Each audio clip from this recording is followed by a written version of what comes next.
नमस्कार दोस्तों, मैं राहुल नागपाल और आप देख रहे हैं हमारा यूट्यूब चैनल बोल 85। मेरे साथ आज दलित चिंतक चंद्रभान प्रसाद हैं, जिनको आप तमाम बड़े अखबारों में, पत्रिकाओं में अक्सर उनके लेख जो है वो दलित चिंतक के रूप में पढ़ते हैं। आज उनसे बात करने का उद्देश्य ये है कि 2024 में जो लोकसभा चुनाव नज़दीक आ रहा है, उसमें बहुजन राजनीति जो है, जो कभी काशीराम साहब और एक तरीके से कहें कि लालू यादव, रामविलास पासवान और तमाम वो लोग, रामस्वरूप वर्मा, जगदेव बाबू कुशवाहा, उन लोगों के जो आसपास से होकर के गुजरी थी और जिन लोगों ने कभी सपना देखा था कि बहुजन इस देश का शासक बनेगा, तो क्या 2024 में बहुजन शासक बनने की तरफ है, या कहें कि जो उनका बिखराव है वो कहीं ना कहीं बहुजन राजनीति को एक गलत रास्ते पर ले जा रहा है। सर, आप चिंतक हैं और बड़ा अच्छा लिखते भी हैं, हम सब लोग आपको फॉलो करते हैं। कैसे देखते हो, किधर जा रहा है ये बहुजन राजनीति? देखिए, मैं पहले तो एक कैविएट डाल दूं कि जो मेरे विचार हैं वह आज के दलित मिडिल क्लास के लायक नहीं हैं, और ये दलित मिडिल क्लास भी मेरे लायक नहीं है। हाँ, ये बात मैं पहले बता देना चाहूँगा आपसे। दूसरी बात ये कि ये जितने लीडर्स हैं, यह बात तो बताएं कि वो क्यों पॉलिटिक्स में आए हैं। पावर मिल जाएगा तो उसका क्या करेंगे, या जिनको पावर मिला तो उस पावर का किया क्या।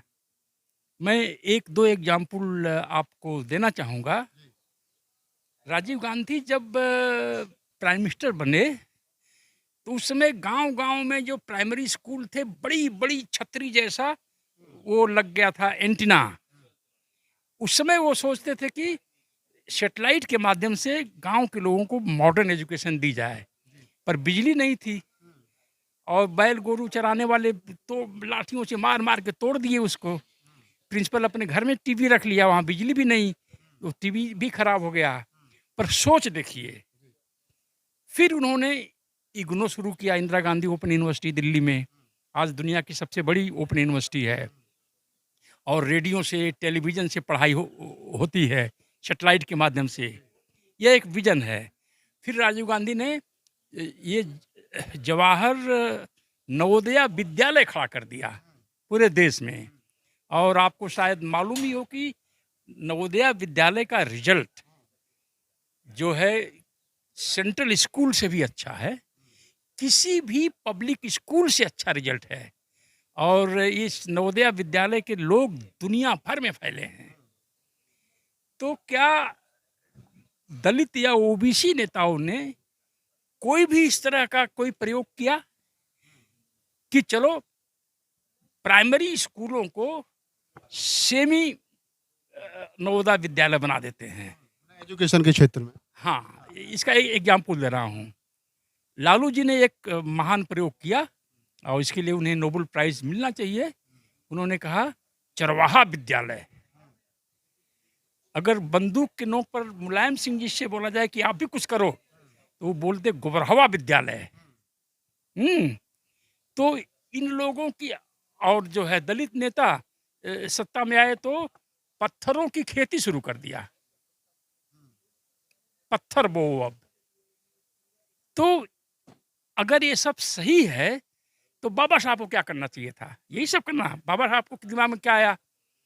पार्लियामेंट में जाना चाहिए, असेंबली में जाना चाहिए, फ्रीशिप मिलनी चाहिए, फीस माफी, वजीफा मिलना चाहिए, स्कूल कॉलेजेस में आरक्षण मिलना चाहिए, और इंटरव्यू देने या रिटन टेस्ट देने के लिए जब शहर में आए दलित समाज के लोग, आदिवासियों को भी जोड़ा बाद में, तो उनको आने जाने का सेकंड हैंड ट्रेन का किराया दिया जाए। अगर आज बाबा साहब हमारे बीच होते तो वह हर दलित गांव में सैटेलाइट द्वारा इंग्लिश और मैथमेटिक्स की एजुकेशन शुरू कर देते हैं। तो मैं ये प्रश्न कर रहा हूँ आपके चैनल के माध्यम से, अगर पहुंचेगा नेता ये तो बताएं वो राजनीति में क्यों आए हैं। सर, जैसे अभी आपने कहा कि जब ओबीसी के हाथ में राजनीति आई तो उन्होंने लालू यादव जी का जैसे ज़िक्र किया आपने, मुलायम सिंह यादव जी का ज़िक्र किया, उन्होंने कहा चरवाहा विद्यालय होना चाहिए। आपने कहा कि जब दलित लोगों के हाथ में राजनीति आई तो उन्होंने फिर पत्थरों की खेती शुरू कर दी। तो जिन पत्थरों पर लोग गर्व कर रहे हैं, जिनसे कह रहे हैं कि नहीं दलित प्रेरणा स्थल बन गया, बहुत अच्छा था। डॉक्टर अम्बेडकर पार्क बन गया, गोमती नगर लखनऊ में बन गया। तमाम गौतम बुद्ध यूनिवर्सिटी बनी है उसी में, जो बहुत एशिया की सबसे बड़ी यूनिवर्सिटी उसको कहा जाता है। तो क्या आपको लगता है कि वो नहीं बनना चाहिए था, जो एक इतिहास बना है बहुजन समाज का या दलित समाज ने जो बनाया, मायावती ने जो बनाया, वो नहीं होना चाहिए था?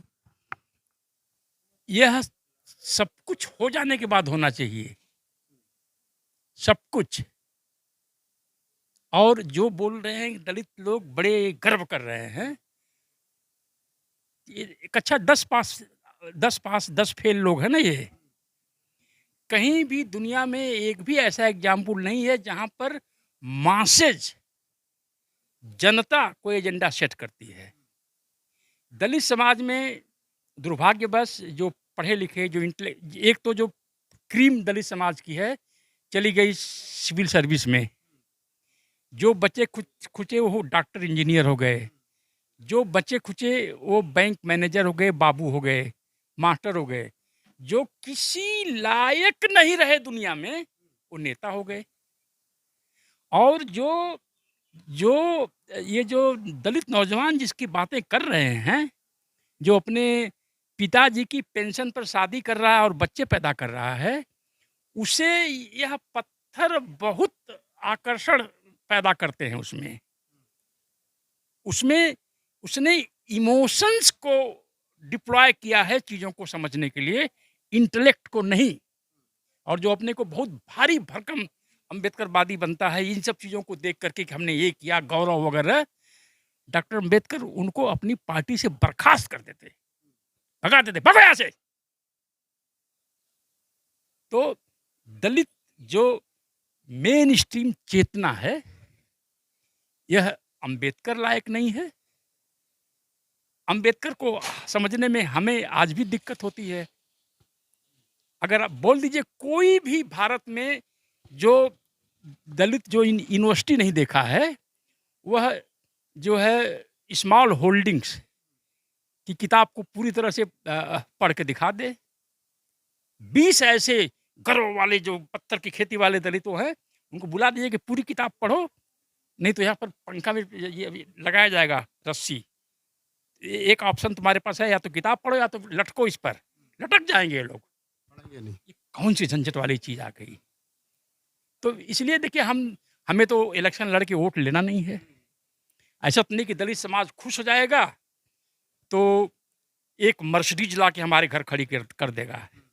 आपको याद है ना जब सहारा में हमारा कॉलम लगता मैं पढ़ता था 98 99 हाँ, समस्याएं दलितों की 150 200 पत्र आते थे, गाली भी होती थी उसमें और उसमें तारीफ भी होती थी।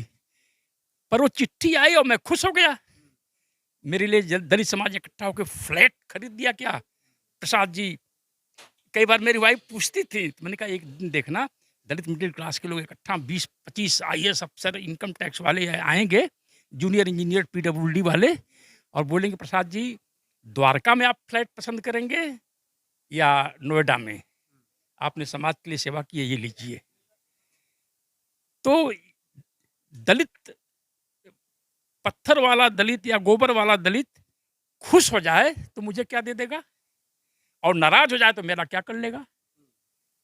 मेरे बाप पहलवान थे, मैं डरता नहीं हूँ। मैं भी 3 बार जेल जा चुका हूँ। तो जिस दलित समाज को आप सोच रहे हैं, ये दलित समाज अंबेडकर वाला दलित समाज नहीं है। यह केवल ताली बजा सकता है, वोट दे सकता है, बस में 2 पूरी खिला दीजिए तो जाके रैली में भाग ले लेगा और नारे लगाएगा।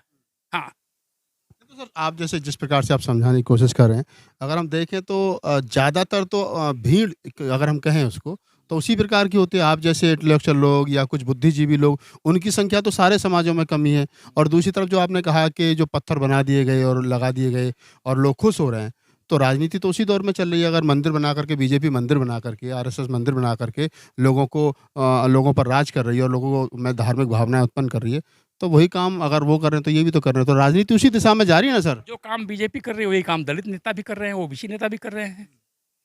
अपने समाज को आज जो मोदी मोदी मोदी करते थे, वह उस जनरेशन की आज शादी नहीं हो पा रही है जो 2014 में 2014 में इलेक्शन के समय जो मोदी मोदी मोदी करते थे, तब वो इंटरमीडिएट में थे।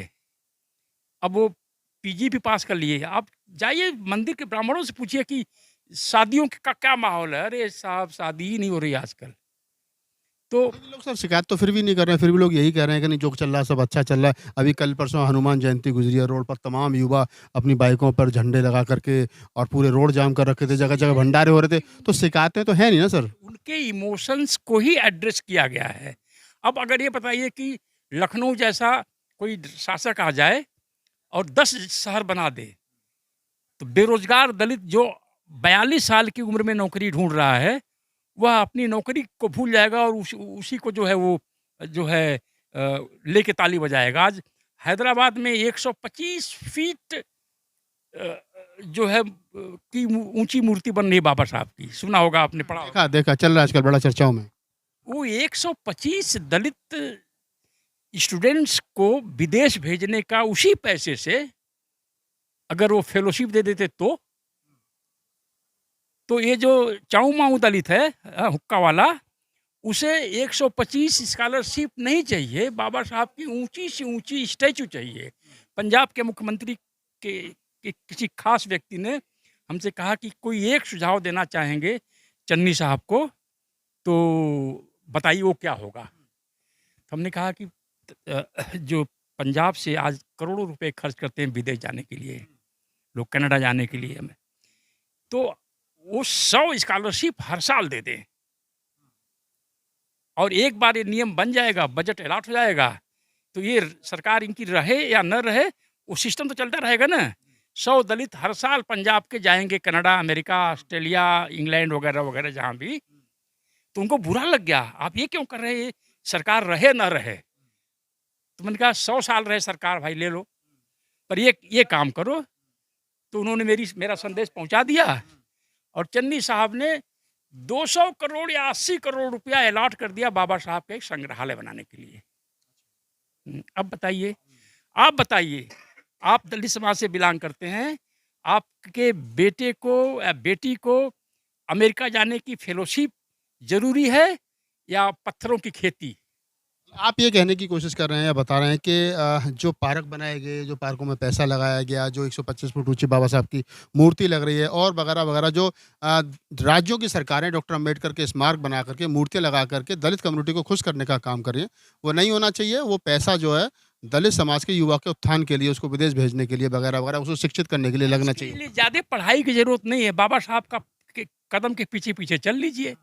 उन्होंने क्या किया, जब वो कैबिनेट ज्वाइन किए ब्रिटिश गवर्नमेंट की, तो उन्होंने गवर्नर जनरल को एक लंबा सा जो है हम समझते हैं 36 या 32 पेज का मेमोरेंडम सबमिट किया और शिकायत किया कि पीडब्ल्यूडी के ठेकों में कोई आरक्षण नहीं है दलितों का, दलित केवल एक पीडब्ल्यूडी में एक ठेकेदार दलित है। फिर उन्होंने कहा दलितों को फ्रीशिप चाहिए, स्कॉलरशिप चाहिए, रिजर्वेशन चाहिए, पढ़ाई के लिए विदेश जाना, उन्होंने अपने मैनिफेस्टो में लिखा विदेश भेजने के लिए पढ़ाई के लिए दलितों को। तो ये सब हो गया, पेट भर गया, तो जाइए आप पत्थरों की खेती करिए, फूलों की खेती करिए या जो भी करना है। चलिए, चलो सर, घूम फिर के फिर वहीं सवाल पे हम आते हैं और सवाल वही है कि अभी वर्तमान समय में जो बहुजन नेता हैं, अब क्या अम्बेडकरवादी राजनीति करने के लिए या फूले के विचार इनके लिए क्या सुझाव दे सकते हैं आप? सारे बहुजन नेताओं का अम्बेडकर से कोई रिश्ता नहीं है, दूर-दूर का। और मुझे इसमें कोई खराब नहीं लगेगा कि कोई बोले कि मैं अम्बेडकर से हट के हूँ, मैं इनसे बड़ा हूँ। पर जो भी करे वो अपने नाम पर करे ना, बाबा साहब क्यों बदनाम कर रहे हैं इसमें लोग? हुँ। मतलब ये है कि ये जो लोग बाबा साहब के नाम पे राजनीति कर रहे हैं, ये कहीं न कहीं वो काम नहीं कर। कुछ पता है हाँ, बाबा मतलब साहब के बारे में? क्या पढ़ा है? कौन सी किताब पढ़ा है बाबा साहब के बारे में इन लोगों ने? वॉल्यूम 21 का पार्ट 1 पढ़ा है? वॉल्यूम 10 पढ़ा है? क्या पढ़ा है बाबा साहब के बारे में? अम्बेडकरवादी क्या पढ़ के बने हैं आप? बस शेड्यूल्ड कास्ट है, इसलिए अम्बेडकरवादी हैं। जय भीम, जय भारत, जय भीम, जय भारत, नमो बुद्धाय। सिर्फ इस वजह से आप अम्बेडकरवादी हैं। अम्बेडकर को पढ़ के अम्बेडकरवादी नहीं, वो भी अम्बेडकरवादी जो पब्लिक सेक्टर में इतनी मोटी तनख्वाहें, इंडियन ऑयल में 30-32 साल के दलित अफ़सर को करीब 50 से लाख से ऊपर हर साल मिलते हैं। जिस वजह से वो वहाँ पहुँचा है, उस तरह की और वजहें क्रिएट की जाएँ, दलित समाज में डिबेट में कहीं है। चलिए, तो आप चंद्रभान प्रसाद जी थे, जैसा मैंने साहब के परिचय में बताया कि दलित चिंतक है और मैं खुद 99-98 में सहारा में साहब के लेख छपते थे, तो हम बड़े फ़ैन थे उनके और पाठक थे।